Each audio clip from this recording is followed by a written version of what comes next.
Lots of people are confused about Islam because they're getting so much conflicting information from so many different directions.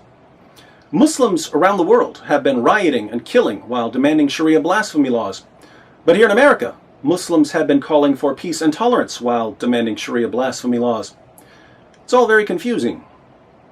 I open up the Quran and see that it commands Muslims to fight those who do not believe in Allah.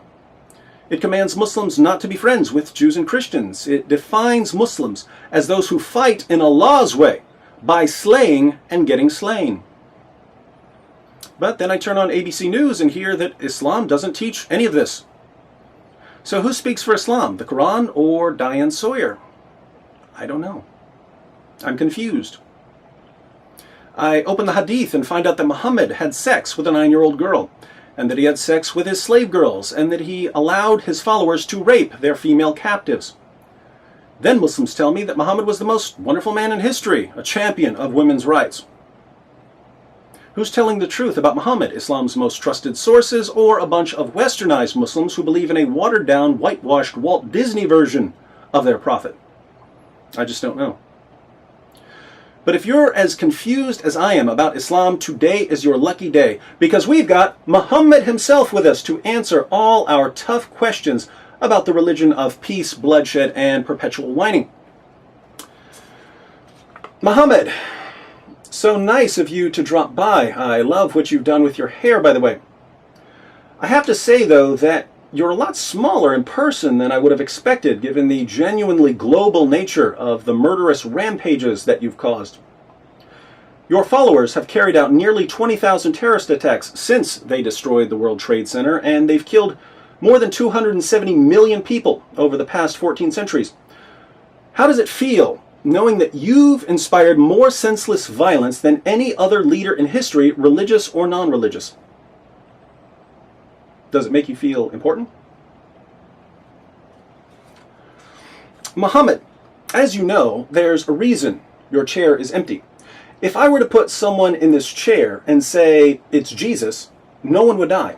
If I put someone in this chair and said it's Moses, I wouldn't hear a peep from any Jews. I could put a Barbie doll here and say it's Richard Dawkins. Atheists aren't going to go on a killing spree. I could even put something in this chair and say it's God, and no one would care. But if anyone or anything were in this chair right now and I said it's you, people halfway around the world that I've never met might get massacred. Don't you find it a little strange that you've commanded people to believe in you, and yet we can't even have an open, honest discussion about you because your followers are so prone to butchering people who question your teachings?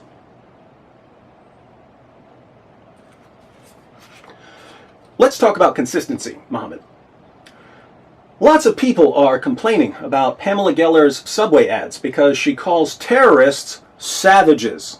It's now hate speech to say something offensive about a jihadist blowing up a busload of people. But I open up your book, Muhammad, and I read Surah 98:6, which says, "Verily, those who disbelieve in the religion of Islam, the Quran, and Prophet Muhammad, from among the people of the Scripture, Jews and Christians, and al-mushrikun, will abide in the fire of hell. They are the worst of creatures." Christians and Jews who reject you, according to your book, are the worst of creatures. We're lower than pigs. We're lower than dogs. We may even be lower than women. Right, Muhammad? Teachings like this are the reason jihadists don't have any problem blowing up a busload of Jews. Jews are the worst of creatures, according to the Quran. What difference does it make if a busload of them are slaughtered? My question for you is this. If calling someone a savage because of behavior which, by definition, is savage, qualifies as hate speech, doesn't your book qualify as a far greater form of hate speech?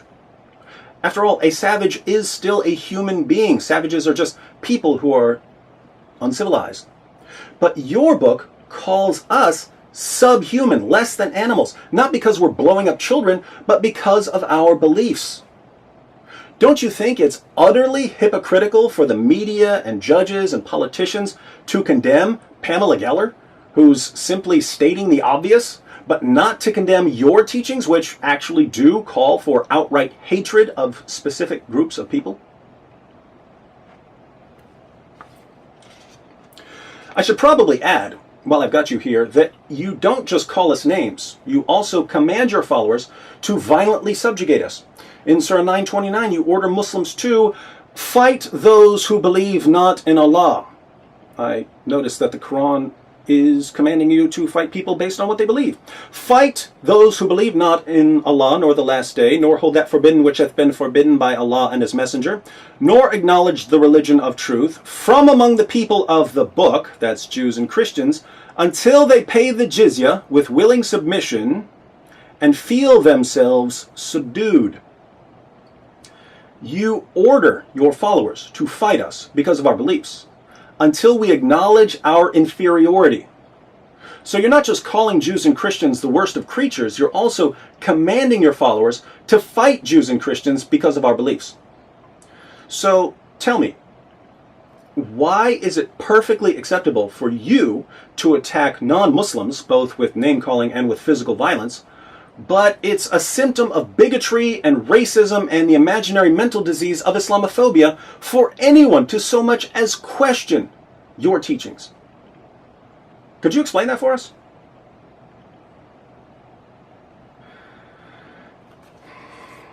I'd like to continue with the issue of consistency, if you don't mind.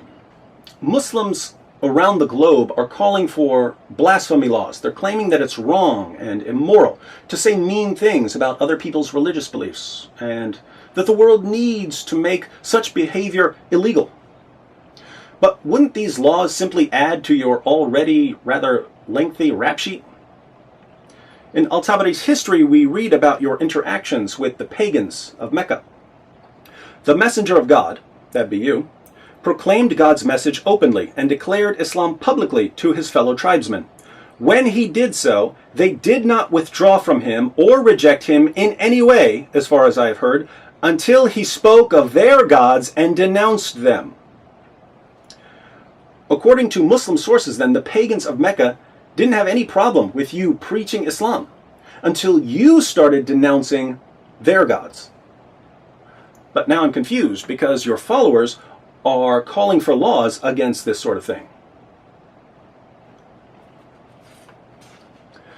A few pages later in Al-Tabari, the pagans complain about your intolerance. They say, "We have never seen the like of what we have endured from this man. He has derided our traditional values, abused our forefathers, reviled our religion, caused division among us, and insulted our gods. We have endured a great deal from him." You abused their forefathers, reviled their religion, and insulted their gods? Why would you do that, Muhammad? Didn't you realize that it's wrong to act that way and that such religious intolerance should be illegal? Things get even worse when we read about the kinds of things that you and your companions were saying about their gods and their forefathers. For instance, you told your companion, Ubay ibn Ka'b, how to respond to pagans who boasted about their family line. I'm sure you'll remember telling him, "If anyone proudly asserts his descent in the manner of pre-Islamic people, tell him to bite his father's penis and do not use a euphemism." Bite his father's penis? That's how you talk to people? You kiss your child bride with that mouth? What kind of example were you setting for Muslims, Muhammad? Well, we know exactly what kind of example you set because we know how your followers acted in your presence. You were there when a pagan named Urwa tried to reason with you and tried to convince you not to attack your own tribe. Do you remember what Abu Bakr said to him?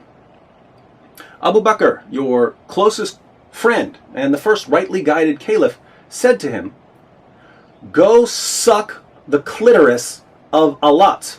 Allat was the goddess that this man believed in. Why didn't you rebuke Abu Bakr for saying something so offensive and so childish about this man's religious beliefs, Muhammad?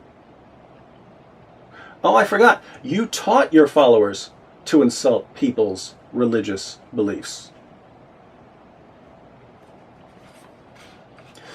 But you didn't stop at insults, did you?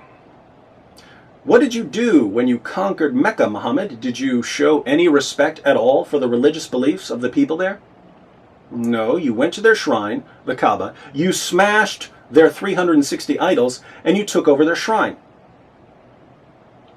You know, Muhammad, they believed in those idols. Why did you smash them? I thought we were supposed to respect the religious feelings of people we disagree with. Don't you think that smashing their idols and strong-arming their shrine hurt their feelings? To this day, when your followers pray, they bow down to a shrine that they took by force from members of a different religion. When I ask your followers about this, they say, well, we believe it was our shrine all along, and we don't believe in their false gods. And here we come to the crux of the matter. You and your companions didn't show the slightest respect or concern for the beliefs of non-Muslims. You mocked their beliefs. You called them names. You smashed their idols. You stole their shrine. All because you didn't believe the same things they believed. Guess what, Muhammad? I don't believe in you. I don't believe you're a prophet. I don't believe in your God. I don't believe in your book. So if I were to follow the example set by you and your companions and your followers today, what should I do? Should I tell your followers to bite your penis? You said no euphemisms. Should I tell them to perform a little cunnilingus on Allah? No euphemisms now. Should I smash your book to pieces? Or should I go all Mona al-Tahawi on it? Isn't it ironic, Muhammad, that your followers today tell people that you're the greatest moral example in history, and yet the Muslims watching this video right now are absolutely horrified at the thought of me acting like you? But you can tell your followers not to worry, Muhammad, because I'm as horrified at the thought of acting like you as they are.